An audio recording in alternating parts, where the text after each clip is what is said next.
So end cards వల్ల ఉపయోగాలు ఏంటంటే మనం వీడియో అంతా ప్లే అయిన తర్వాత లాస్ట్‌లో మన అంతకుముందు పోస్ట్ చేసిన వీడియోస్ డిస్‌ప్లే అవుతాయన్నమాట. థంబ్‌నెయిల్స్ డిస్‌ప్లే అవుతాయి. అది క్లిక్ చేసాము అంటే ఆ వీడియో ప్లే అవుతదన్నమాట. అది ఎండ్ కార్డ్స్ అంటాము. అందులో మీరు 2 వీడియోలైనా పెట్టుకోవచ్చు. ఒక వీడియో ఒక ప్లే లిస్ట్ అయినా పెట్టుకోవచ్చు.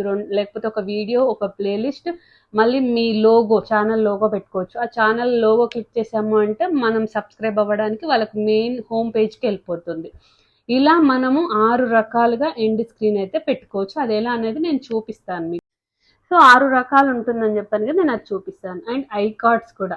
ఐ కార్డ్స్ అంటే మీకు వీడియో ప్లే అవుతుంటే ఇప్పుడు పైన మీకు కనిపిస్తుంది నా వీడియోస్ ప్లే అవుతుంటే. నా పాత వీడియోస్ అంటే నిన్న, మొన్న, ఇంతకుముందు పెట్టిన వీడియోస్ అన్నీ పైన కనిపిస్తుంది. అంటే టైటిల్స్ కనిపిస్తుంటాయి.